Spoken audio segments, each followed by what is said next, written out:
चंपकपुर नामक गांव में रमेश और रमेश की पत्नी रहती थी।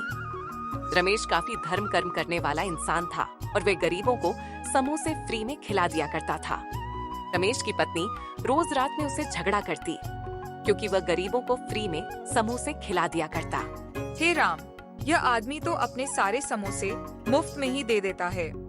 कहीं ना एक दिन हम लोग रोड पर भीख ना मांगे।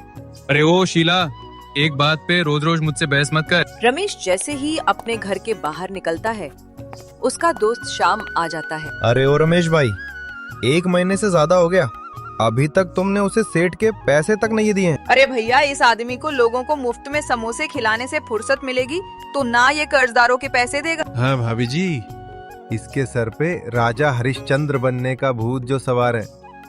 अरे भाभी जी, कल ही मैंने अपनी बीवी को सोने का हार दिलाया है, मुझे नहीं बना कहीं का दानवी। श्याम की ये बात सुनकर शीला का मन बहुत उदास होता है। श्याम ये बात कहकर अपने घर की तरफ निकल जाता है और शीला उसे झगड़ा कर सो जाती। अगले दिन रमेश अपने समोसे का ठेला लेकर गांव की तरफ चला जाता है। जब वो वहां जाकर देखा है तो बनिए के खास आदमी ने वहां पर ठेला लगा रखा था। बबलू उससे कहता है, आज तो फिर से अपने समोसे का ठेला लेकर आ गया। तेरे समोसे के ठेले पर तो सिर्फ गरीबी और बेसहारा लोग ही समोसे खाते हैं। बबलू रमेश को ये सारे ताने देकर अपना ठेला गुस्से से लेकर चला गया वहाँ से। अगर मैं उसके ठेले पर गरीबों की लाइन लगा दूं तो उसका दिवालिया निकल जाएगा। अगले दिन बबलू ने सारे गांव के गरीबों को इकट्ठा किया। अरे गांव वालों, तुम्हें पता है रमेश भाई गरीबों को फ्री में समोसे खिलाते हैं। जाओ भाई जाओ, उनके ठेले पे भी जाओ। हर रोज वो गरीब उसके ठेले पर जाते और भर पेट समोसे खाते और वो अगले दिन फिर से आते और भेज बदलकर उसके दुकान के सारे समोसे खा जाते। समय के साथ रमेश और रमेश की बीवी को कर्जदार परेशान करने लगे, सताने लगे। अगले दिन रमेश अपना ठेला लेकर उदास था। तभी उसका दोस्त श्याम आता है। रमेश, आज तेरे चेहरे पर उदासी क्यों है? आज वो तेरी चमक कहाँ गई जब तू गरीबों को समोसे खिलाता? ऐसी कोई बात नहीं है। जब तू गरीबों को फ्री में समोसे दे सकता है तो अमीरों को क्यों नहीं? उनमें क्या कहीं के कांटे लगे हैं? अरे भाई, गरीबों को तो समोसे खिलाना पुण्य का काम है, पर अमीर लोग तो पैसे देकर भी समोसे खा सकते हैं। अरे भाई, जिसे तूने कर्जा लिया था वो लोग तेरी शिकायत मुझसे कर रहे थे और कह रहे थे अगर तूने 1 हफ्ते में कर्ज नहीं दिया तो तेरा घर का सामान बाहर फेंक देंगे। इतना सब कहकर श्याम चला जाता है और गांव के सब लोग रमेश पे हंसने लगते हैं। रमेश अपने घर लौट जाता है। उसकी बीवी उसे पर चिल्लाना शुरू कर देती है। अरे आ गए सच्चाई के देवता, आज किन किन को मुफ्त में समोसे बांटे हैं? आज तुम्हारे पीछे बबलू आया था, घर पे खरी खोटी सुनाकर गया है वो मुझे। हाँ पता है मुझे।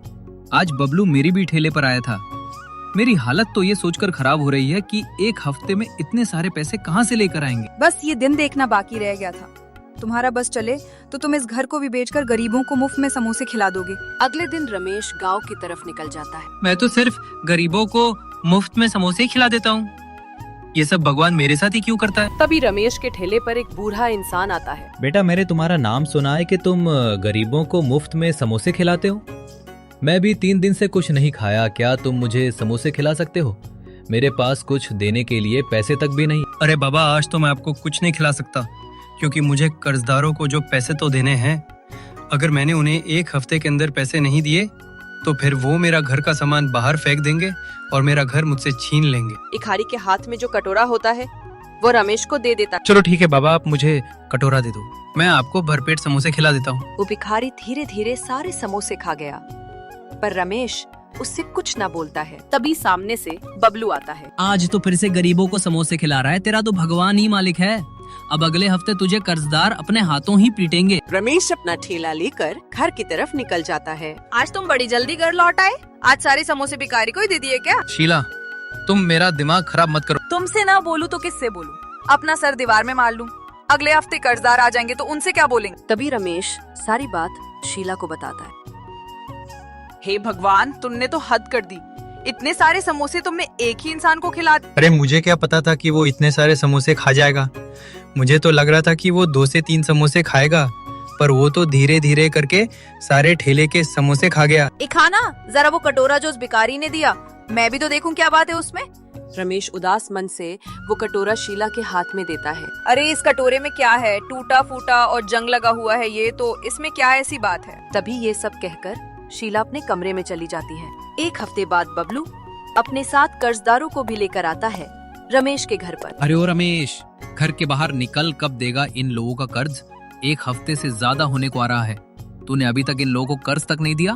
कहाँ छुप के बैठा है घर में? तभी रमेश बाहर निकल कर आता है बबलू के पास। शीला घर के अंदर से उन दोनों की बातें सुन रही होती है। ए रमेश, लोगों का कर्ज लिए एक हफ्ता होने को आ गया, अभी तक तूने इन लोगों का कर्जा नहीं दिया। आज तो इन लोगों के हाथ पिट के ही मानेगा। तभी अंदर से अचानक से शीला कटोरा की तरफ दिखती है कि उसमें से कोई चीज चमक रही होती है। जब वो उसके पास जाती है तो उसमें बहुत ढेर सारे पैसे होते हैं। हे भगवान, इस कटोरे में इतने सारे पैसे कहाँ से आ गए? जब मैं इस आखिरी बार देखा था तो उसमें तो कुछ भी नहीं था और उसमें खाली जांग ही लगी थी। अब इसमें इतने सारे पैसे कहाँ से आ गए? शीला जल्दी से इन पैसों को लेकर बबलू के पास जाती है। अरे रुक जाओ बबलू, ये लो रे सारे पैसे, बांट दो कर्जदारों में जिसे रमेश ने कर्ज लिया था। अरे शीला, ये इतने सारे पैसे कहाँ से आए तुम्हारे पास? शीला और रमेश कर्जदारों के पैसे देने के बाद अपने घर के अंदर चले जाते हैं और वो कटोरा के पास जाकर खड़े हो जाते हैं। उस कटोरा के अंदर से एक विचित्र सी आवाज आती है। अरे ओ रमेश, अगर तुम गरीबों को ऐसे ही मुफ्त में समोसे खिलाते रहोगे तो मैं तुम्हें ऐसे ही मदद करता रहूंगा और इस कटोरे में से पैसे देता रहूंगा।